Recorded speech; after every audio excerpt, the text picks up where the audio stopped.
Hello everyone, welcome back to another brand new video, and today we are doing the final Jujutsu Kaisen character tier list. Now that the manga has finally wrapped up, all of these characters have come to an end, and it's time to finally put them in their place on the tier list, and this is a completely objective tier list. This is no favorites. We're not playing favorites here. This is just strictly based on the writing that Gege Akutami gave us. So it's going to be a fun one. I know I've had a month off, but I was just waiting for JJK to finish, and I was also watching MHA in the meantime, so expect some videos on that soon. But we're back in business for the rest of the year for sure. So yeah, I'm going to be making content as often as possible. But anyways, let's just get into this tier list. Starting off with the tiers, we got the best of the best at the top, of course. This is the characters that are the best of the best. I don't really have any complaints with the writing, and if I do, they're just little nitpicks. So these are the best characters in the manga without a doubt. I wouldn't change a thing, or I would change like the tiniest of things. Below that, you got your great characters. Maybe you have a minor problem two or there, but for the most part, these are your great characters. They just didn't reach the upper echelon. Below that, you got served their purpose. These are characters that are completely fine. Maybe they had good writing, maybe they had bad writing, but they served their purpose in the story, and that's kind of what you just need for most characters, to be honest. This is your baseline character right here. Below that, you got needed more time. These are characters with potential, or just had good writing but still needed more time in the spotlight. These are the characters that didn't feel like we got their story complete in the time allotted during the manga. Below that, we got just kind of there. These are characters that were just kind of there. They didn't really do much. They were kind of just background bodies. Yeah, they just were there. Below that, you got ruined. Now, there's a couple of these in this manga, not a lot, but these are the characters that Gege ruined by the time the manga had ended. These are the characters that were ruined and did not end the way that you wanted them to. Below that, you got not a character. This is the final tier, and these are the characters that you can barely even call characters. They're basically just people that stand around. They're different from just kind of there. The just kind of there people are characters at least, but these are just freaking creatures, curses, and other people that just stand around and do nothing. So without further ado, let's get into this tier list, because this is going to be a long video. Every single person on this tier list is getting rated today, starting off with the main character, Yuji Itadori, and without a doubt, he's in the best of the best. Let's be real. You can have your complaints about the ending of the manga and the character writing as a whole, but Gege never went wrong with Yuji Itadori. His development was great. He ended up breaking the cycle of Jujutsu. He learned about his Cog mentality, and he ended up breaking that too. He defeated Mahito. He defeated Sukuna.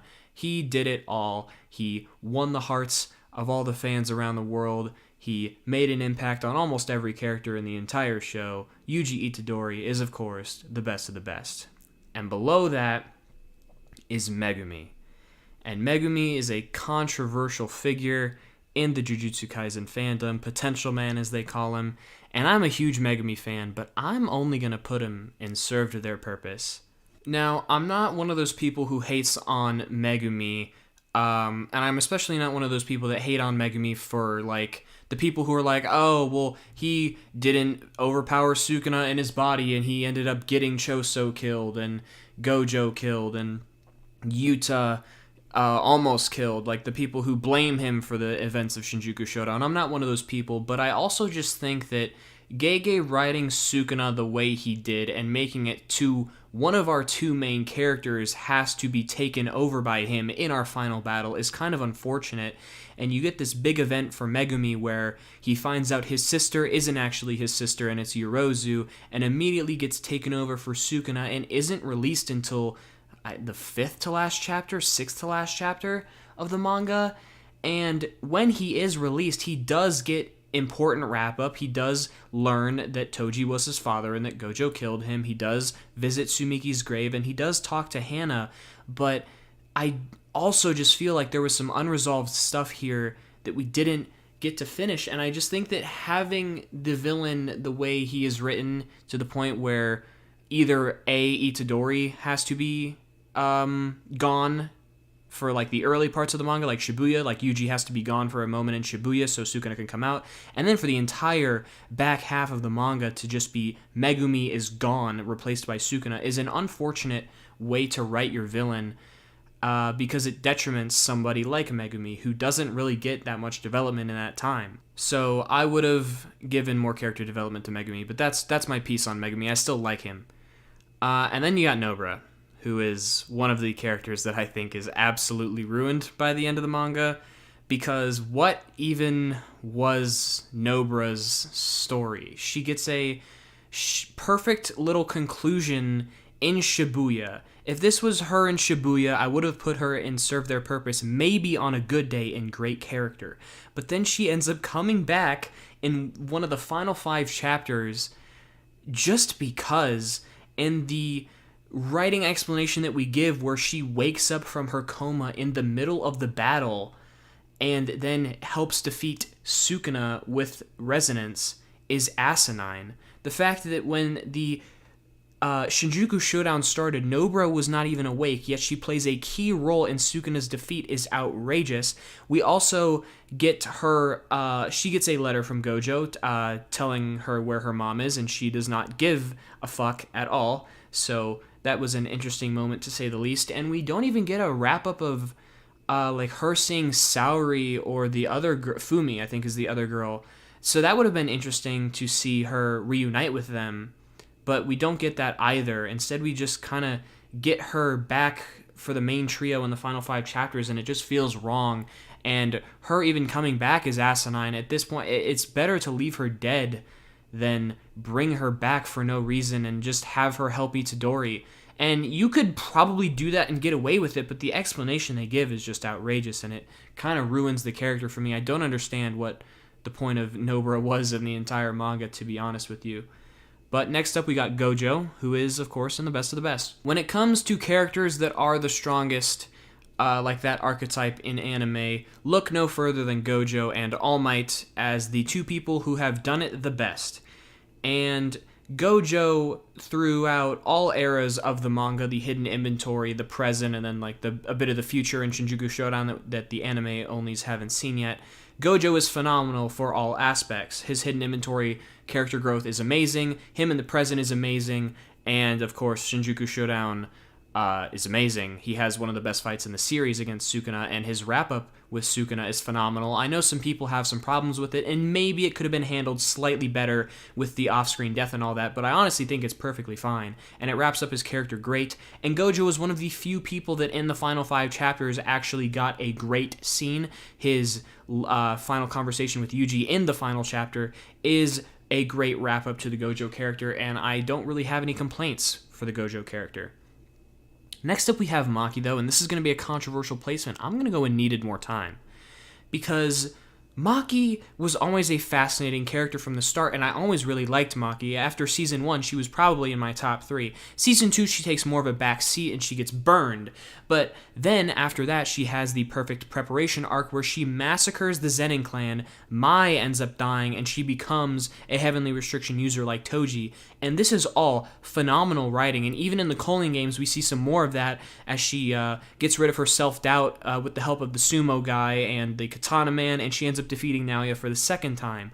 However, after that, she is basically absent. She has one fight against Sukuna for not even a chapter, and she gets black flashed, and then black flashed again, and we never see her after she gets boogie woogied out by Toto, which I'm not sure is even possible. I guess because she was attached to Miwa, she was able to get boogie woogied out of the domain expansion, but that doesn't really make sense. I still think that writing issue is a writing issue, but the fact that Maki is basically gets an entire arc dedicated to her, and she's absent for the final battle, is really crazy to me.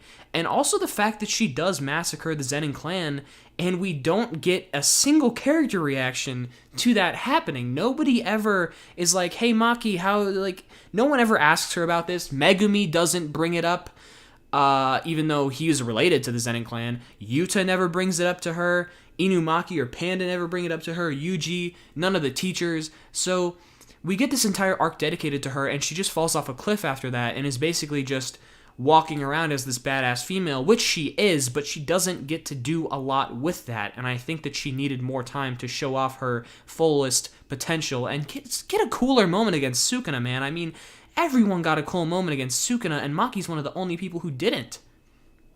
And then we got Inumaki, just kind of there. We don't have to go on a whole spiel about Inumaki.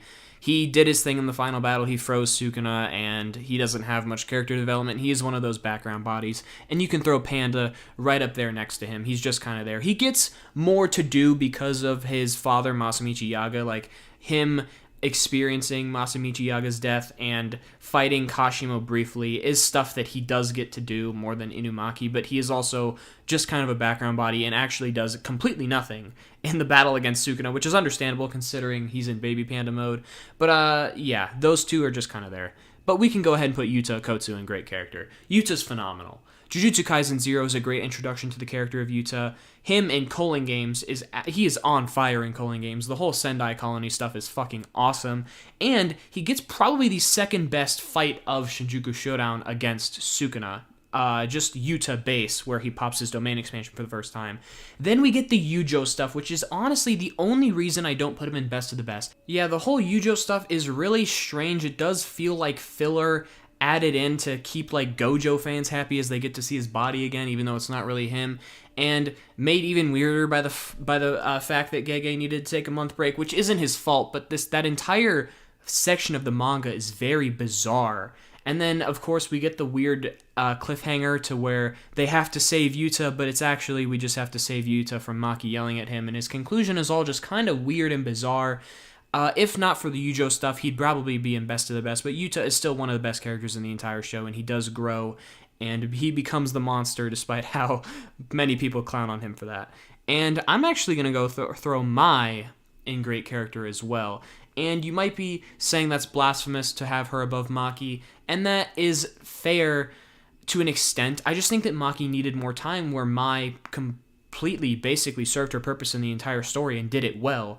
We get the intro to Mai with Toto, where she is an asshole and she basically explains how Maki sucks, but then we see that that isn't true and that Mai is the one who sucks pretty much, and that she just wanted Maki to stay with her at the Zenin clan, and she was fine being subjected to like the sexism and misogyny and everything that was going on at the Zenin clan just because she was scared. She didn't want to become a Jujutsu sorcerer, and then she ends up sacrificing her life for Maki to let Maki fully awaken. It's actually a pretty good character arc is what I meant to say, but she is basically just a plot device, which is the only negative to knock on her character, but a lot of characters are plot devices, and I think that she serves her purpose as a plot device pretty phenomenally. So there you go. Next up, we got Momo Nishimiya, who nobody likes this character. She is just kind of there.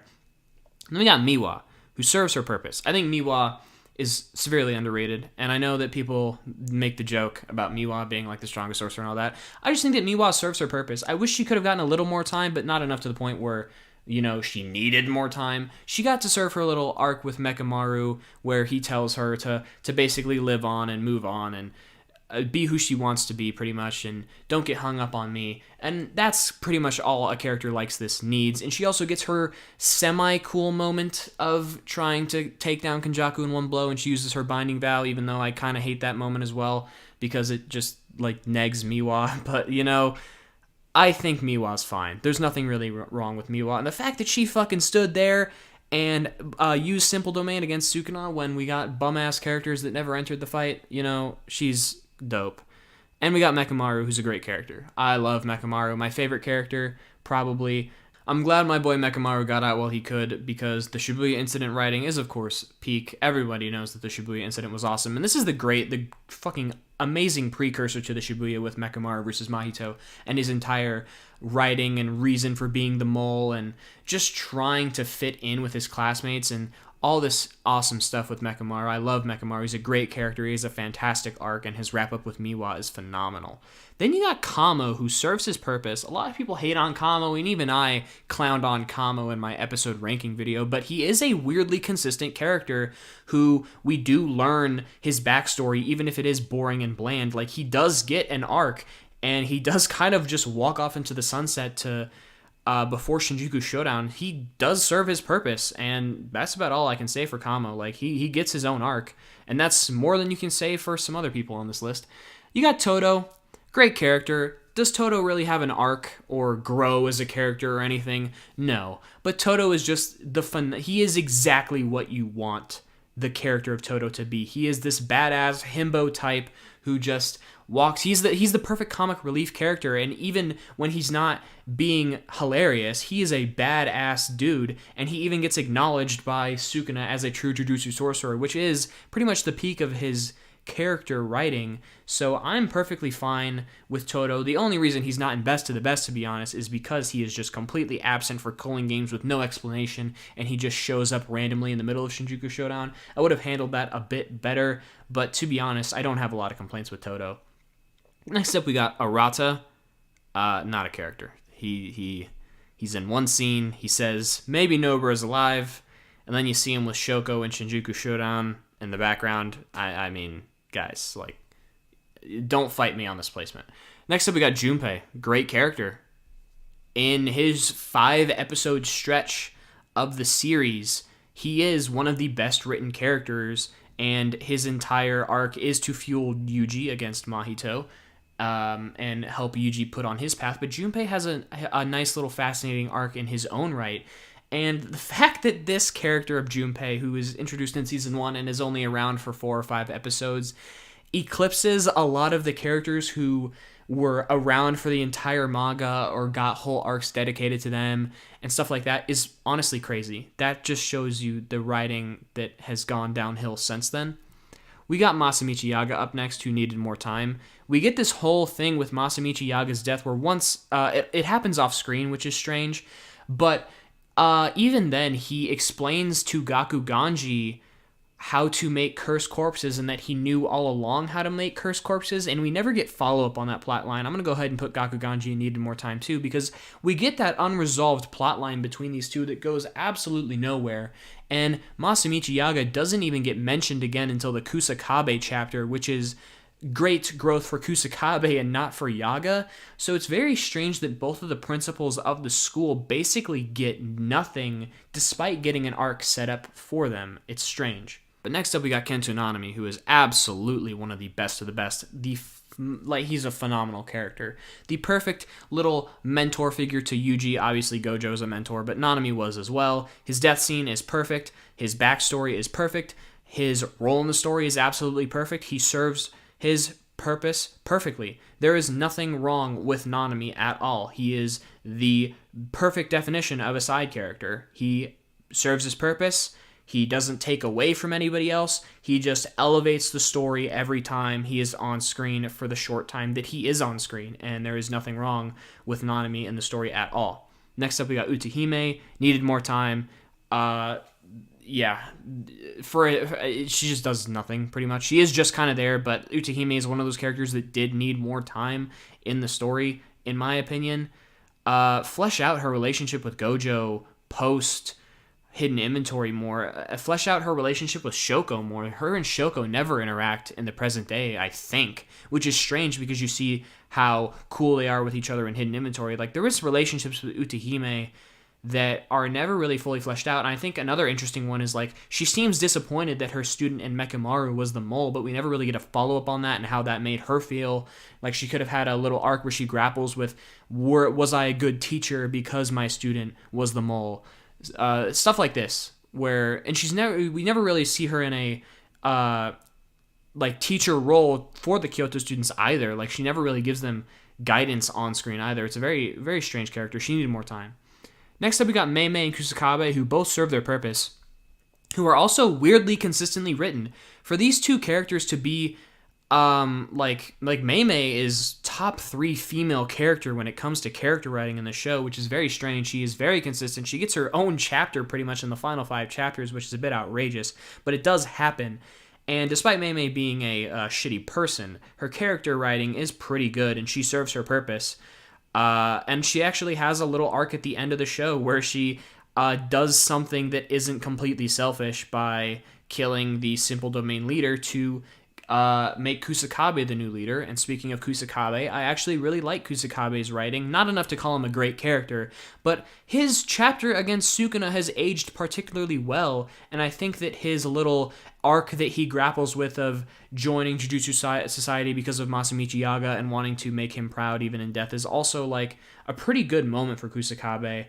And he ends the series as the Simple Domain like school leader, like the king of Simple Domain pretty much. So I'm fine with Kusakabe. He serves his purpose. Next up, we got our GOAT Ijichi, who needed more time. We needed more Ijichi shine. He is basically just there to send the kids on the missions that they need to go on, but I think he could have done a little bit more than that. And I think something that is interesting is that we see his relationship with Gojo, where Gojo basically like told him to like drop out of Jujutsu High and become like a more like teacher-esque figure and not like a sorcerer, because he knew that Ijichi would get him killed, and how Ijichi thought that he was useless until he put up the barrier technique for the 200% Hollow Purple, and how Gojo always saw Ichichi as useful.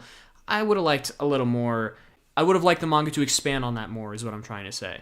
So that we got Akari just kind of there. She serves the same purpose as Ijichi, but she is on screen less of the time. And that leads us into Geto, who is absolutely the best character in the manga, in my opinion. Once again, like Mekamaru, he got out while he could. Him in the Hidden Inventory arc is phenomenal. Premature Death is my favorite episode of the anime, and it will probably stay that way because I don't think anything in season 3 and 4 will top it. I think that Geto's character writing is phenomenal. Like I said, his little arc of being this person who accepts Jujutsu sorcery and wants to save people, and that getting completely flipped on its head after he sees Riko die, is a really interesting arc, and that leads him to villainy, in which in Jujutsu Kaisen 0 we see how his relationship with Gojo is like completely in the shitter. Despite that, though, they have this really cool final moment together where I wish we would have learned what they said to each other in the final moments instead of that remaining hidden for the entire manga. But Geto is probably my favorite character in the entire manga, so one of the best of the best. But the person who inhabits his body, Kenjaku, ooh, not good. One of, if not the most wasted character in the entire manga. To have your mastermind villain get one shot pretty much, and then you like, it's like almost like a false death too. Like you're like, no way, that's the end of Kenjaku, right?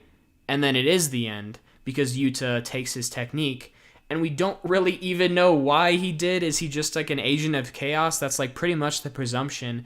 We don't get really any, like, no interactions with Itadori, despite him being Itadori's mom, which is also a weird missed plotline, kind of. And then we also get that weird final panel with Takaba. Like, what the fuck was that? Was that a reincarnated Kenjaku made up from Takaba's ability? I don't know what the entire ending of the Kenjaku character is just a complete and utter wasteland of just missed potential and weird ideas. That leads us to Sukuna, though, the main villain of the manga, who is debating serve their purpose. But because of the final chapter, I'll give him great character. Even if that moment isn't earned, I think that a lot of people are glazing the Sukuna character because of that final scene that we get with him talking with Mahito in the final chapter. But that conversation isn't really earned, and it kind of comes out of nowhere, because he had this opportunity when he's talking to Yuji to change his ways, and he says no, dies, and then immediately after that he's like, yeah, maybe I should have changed my ways. It's like, bro, you just had the opportunity to do that. So I think that moment with Mahito is strange and unearned, despite it being good for the Sukuna character. But other than that, Sukuna pretty much just does goat shit for the rest of the manga. He's the perfect antagonist for a lot of the manga. Nothing really bad to say about him. His entire plan to swap bodies with Megumi and his fight with Yorozu and stuff, this is all great content. And then, of course, the fight with Gojo is like the peak of the manga for most people. So Sukuna, great character, but an even better villain, Mahito. Absolutely nothing wrong with this character. Got the final word in JJK.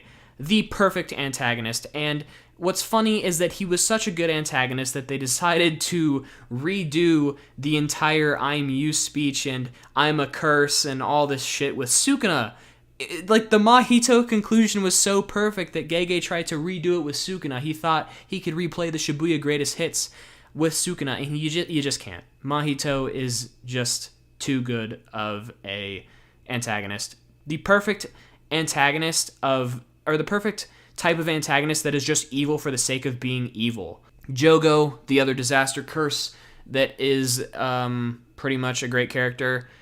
He gets his own motivations of just wanting curses to rule the world, and he's basically just like, I don't give a fuck if I die for this process as long as this process gets to happen. And his entire fight with Sukuna is phenomenal, and how that wraps up his character, and he cries for the first time.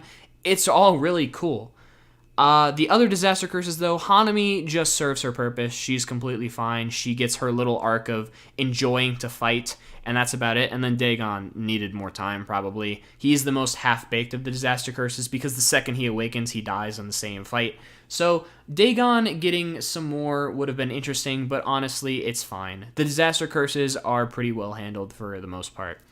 Now for an extremely controversial placement, and I just want you guys to know that I love Choso. He is one of my favorite characters, but he absolutely needed more time. Because if you really think about Choso, the continuity of Choso is not great, because he meets Yuji for the first time during the Shibuya incident on October 31st, on Halloween.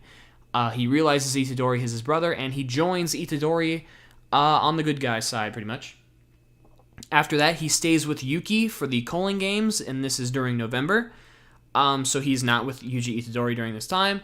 Of course, we then get the month off-screen leading up to Christmas Eve, where Shinjuku Showdown takes place. He is spending time with Yuji during this time, but we are not seeing it. And then, of course, during the Shinjuku Showdown, he sacrifices himself for Itadori in a character moment that is genuinely baffling, because the sacrifice for Itadori feels a bit unearned, because we do not see them interacting on screen together besides the fight with Naoya. And also, Yuki died for him.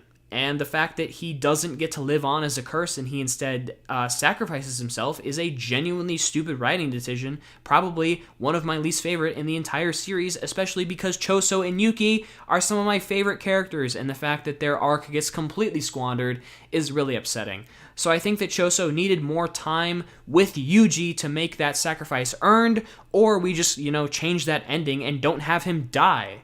I think it's a very baffling decision that Choso is one of the characters that died in the Shinjuku Showdown, especially because we get to see later that characters like Higuruma lived.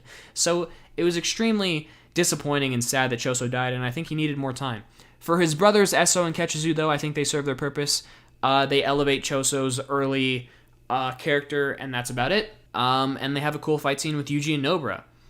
Next up, we got Yurame. Terrible character. Terrible. We don't know anything about them. They just glaze Sukuna, so much to the point that they kill themselves when he dies. And that is pretty much all we know about them. We know that they were close to Sukuna because they were his chef. That's Yurame, ladies and gentlemen. They don't really get anything cool to do. The fight with Hikari could have been cool if it was fucking shown. But yeah, Yurame is useless. Does nothing. It could have been plucked out of the manga and would have been fine. Wasuke Itadori jumpstarts the entire story. He serves his purpose. We don't really have to get on the whole Wasuke Itadori thing. Takada, not really a character. She's just Toto's dream girl. Like, she doesn't have anything to do. Sumiki, one of the characters that is ruined, one of the most what-the-fuck decisions in the manga. The twist with her being Yaoyorozu, haha, that's the My Hero Academia me talking. The twist with her being Yorozu is garbage. I hate it. It is dumb. And it completely, it also just never gets brought up again. We see Megumi visiting her grave, but why have this character of Sumiki that motivates Megumi so much, only for that to be ripped away from him and her killed by him, pretty much, and then we get, no dialogue after this happens, and it's just a super mean-spirited twist just for the sake of being mean-spirited. It adds growth to nobody.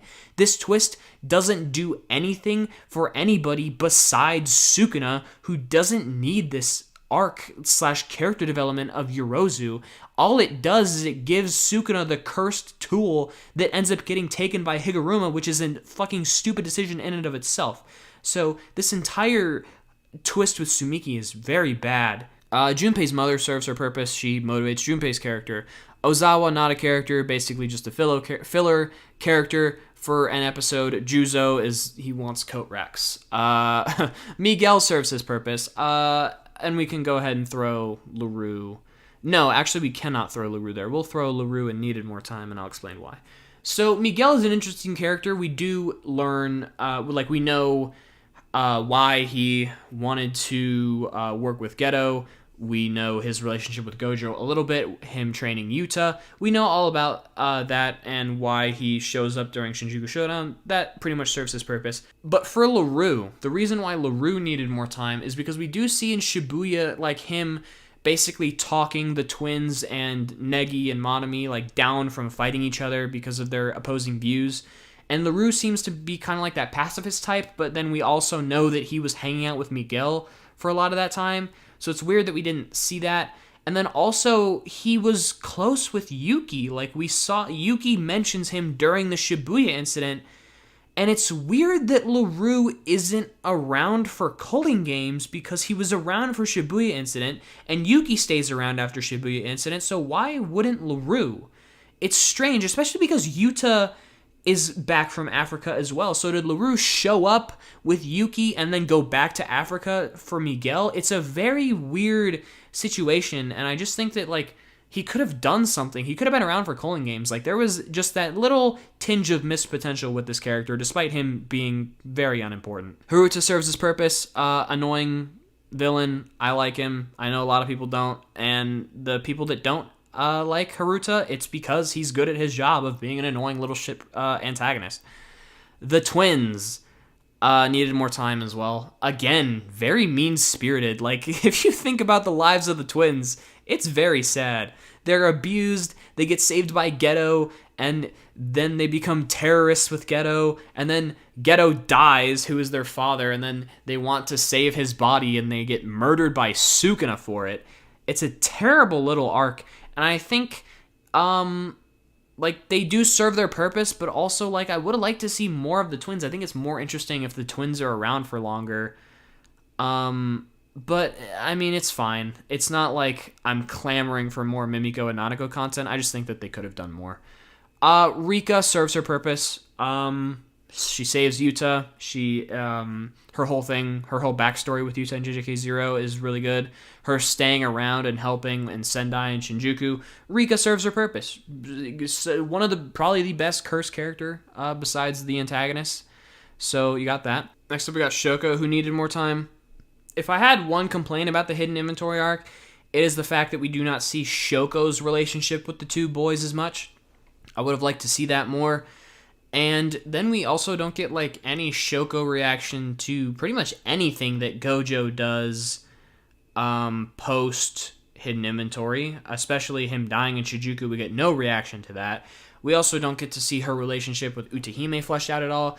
It's just a character that the foundations for a story are there, and we see the people that are important to her, yet she never really interacts with them on screen or says anything about them, so it's all just very strange. She does serve her purpose in being the healer figure, but I think we could have had more time to flesh her out more as a character. Haibara serves his purpose. While being a bit of a half-baked plot device for Nanami, I think despite that, he is done well and serves his purpose to about fueling Nanami and fueling Geto down their respective paths. Riko is a great character. Fringe best of the best for me personally, but I will reserve her to great character. I just think that her role in the story is phenomenal. She has a great little arc. Once again, she is a bit of a plot device. Her death, obviously, fueling Geto the way that he goes down. But she has her own little arc as well, just like someone like Mai, who is also a plot device. These two characters are there to propel other characters forward, but they do get their own arcs that make them stand alone as great characters in their own right. So I really like Riko. She was a great character. And then we got Toji, who I think is going to be our last best of the best for the entire video. Toji is phenomenal. We know his motivations. We know what fuels him. We know pretty much what we need to know about him. He gets cool-ass fights. He serves his purpose. He gets not only one great character conclusion, but two. And that is something that cannot be said about any other character on the board. The fact that his first death scene is as good as it is, where he breaks his own mentality of killing for money to try and kill Gojo, and it cost him his life. That is a fantastic conclusion, especially with him telling Gojo about Megumi. And then we get the second fantastic conclusion to his character in Shibuya, where he kills himself because Megumi's last name is Fushiguro. That is a fantastic character conclusion, and the fact that he gets two of those shows that Toji is one of those characters that was written very phenomenally. Next up, we got Shiesty Sorcerer, serves his purpose. Yeah, this is one of those characters where, like, maybe you could have given him one more scene talking about Nanami, or something like that, but, like, Ino serves his purpose. He gets his own little arc with Nanami. He uses Nanami's weapon in the final battle, and finally gets to show off his cool little dragon auspicious beast, so not much I can complain about with Ino. Wee Wee, the undisputed MVP of Shinjuku Showdown, also serves his purpose. Not much to say about Wee Wee, but he helped a lot in the Shinjuku Showdown with all the soul swapping and the body teleporting and all that. We go ahead and throw Naoto and serves his purpose as well. The Zenin clan does their Zenin clan stuff. Naoto serves his purpose. He is just one of those characters that is there to be a absolute bum, loser, misogynistic Zenin clan member, and he does that just fine. Next up, we got KO Guy, who's not a character. Neither is Ogami, despite her getting backstory. Awasaka, not a character. Smallpox, not a character. I see people place Maharaga high on tier list, but he's also literally not a character. He doesn't speak lines, so I don't know why people do that. But next up, we got Yuki, who is one of my favorite characters in the manga, despite her being absolutely butchered and ruined at every opportunity. Let me say my piece on Yuki. If Yuki dies the way that she dies, and Choso ends up living, I would hate her a lot less, and I would put her in serves her purpose. But the fact that she shows up, has one cool fight, dies for somebody, for that person to then kill themselves, is pretty insulting. We never see her interact with Todo, which is blasphemous. We never see her interact with anybody. She never gets to interact with Gojo, despite her wanting to see him in hidden inventory. She doesn't get to interact with anybody except Kenjaku. It's a damn shame that Yuki is literally Todo's sensei, and she never gets an on-screen interaction with him. That's terrible. So yeah, she basically just gets one cool fight, and her entire character's purpose of killing herself for Choso is immediately undone like 50 odd chapters later. So I still like her though. Muscle mommy forever. So Hikari needed more time. You could make the argument for just kind of there. Hikari is one of those characters that the fandom immediately gravitated towards immediately upon his introduction. Everybody loved Hikari. They wanted to see more of Hikari. And they got that when we got Hikari versus Kashimo, which is a fantastic fight. Probably one of the best in the series. Can't wait for it to get animated.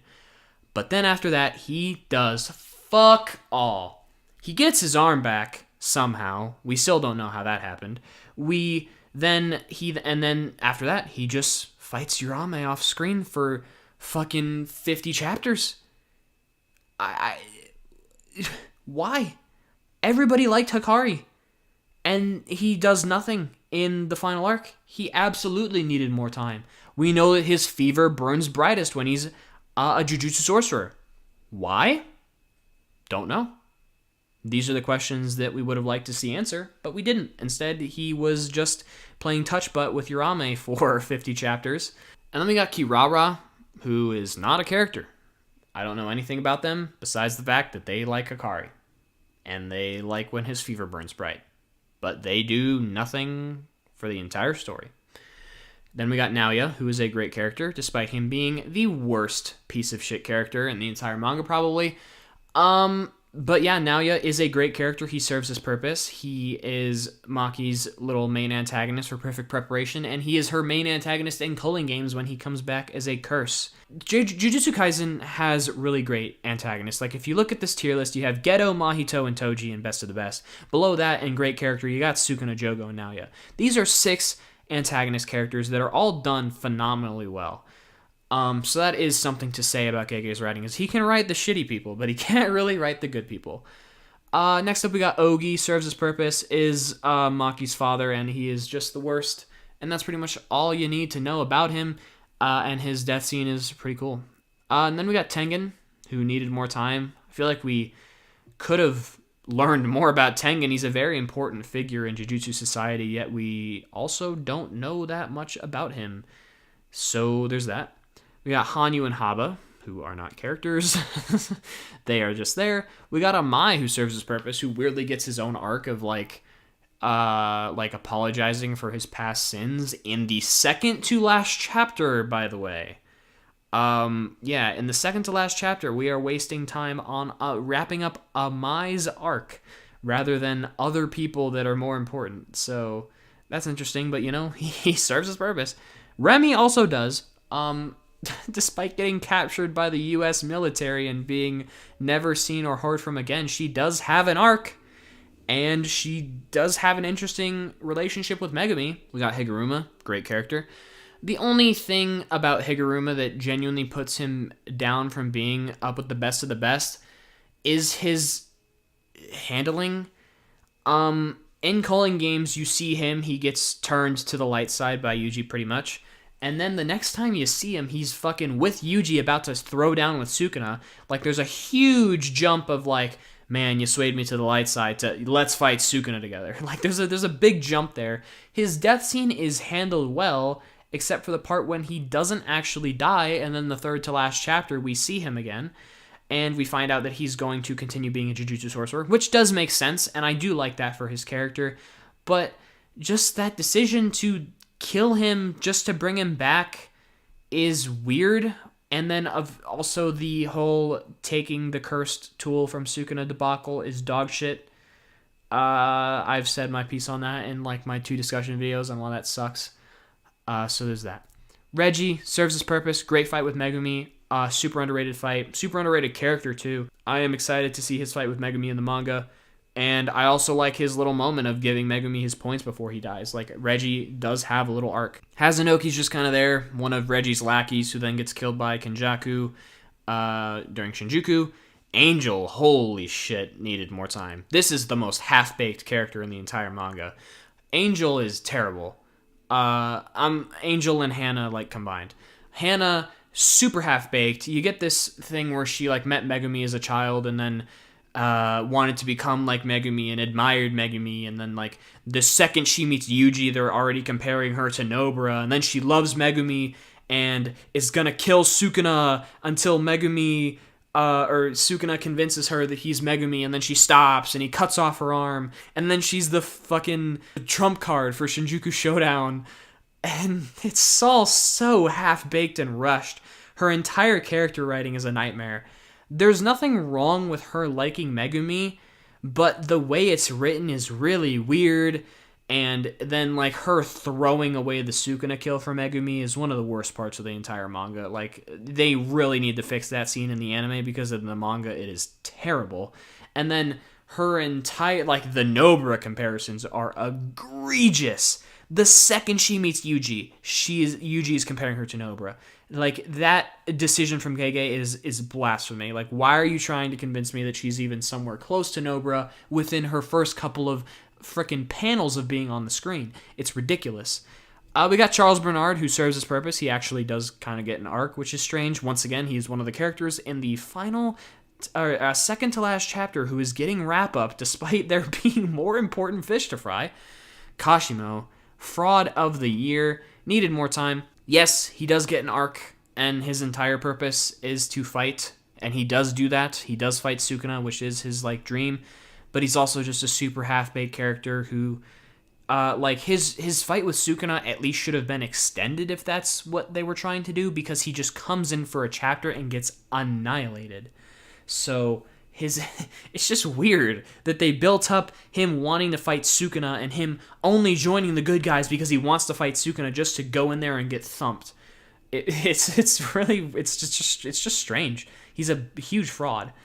Takaba serves his purpose. Fine character, helps Megumi in the battle against Reggie. Great fight against Kenjaku, despite Kenjaku being a ruined character. But then we get that weird-ass final panel with him and Kenjaku, who is alive, question mark? Like, what the fuck is that panel? What the fuck is that panel? That panel being unexplained is just, it's asinine. We got Druve, who is literally another character. The first time we see him, Yuta's killing him. Kuroroshi is a curse, who has lines, question mark, basically not a character. Ishigori does get an arc of an extent. He does fight Yuta, and that does give him his arc, and then he tries to big body Sukuna and gets fucking one shot, so there's that. We got Oro, who is just kind of there, doesn't get an arc. She didn't need more time either, but she's just missing from her leaving the fight with Ishigori and Yuta, that she's just presumed missing from that point on. Our final three characters, we got Sumo Guy, who serves his purpose of helping Maki, I guess. Katana Man, who's just kind of there. He doesn't really help Maki that much, but don't worry, guys. If you wanted a wrap-up for Katana Man, don't worry, because he does get three pages with Maki in the second-to-last chapter, guys. So if you were on that, if you wanted that Daida conclusion, you got it. So for all those Daida fans out there, I hope you're happy with the conclusion that you got. And last but not least is Yorozu, who needed more time with that reveal, because that entire decision is bad and half-baked and weird and doesn't help anybody. I would put her in, like, ruined because I hate her character, but, like, you can at least make that twist somewhat memorable or important, and it's just not, and it's just really bad, and Yorozu does nothing and she just loses. So there's that. But that has been my Jujutsu Kaisen character tier list. I know I've been ragging on Jujutsu Kaisen for a lot of this video, but this is my final tier list. Do you agree? Do you disagree? Comment down below if you have any problems with my placements. If you want to make your own tier list, go ahead. Comment down below your tier list if you want. So yeah, if you enjoyed the video, like, comment, and subscribe for more. And as always, ladies and gentlemen, have a wonderful day.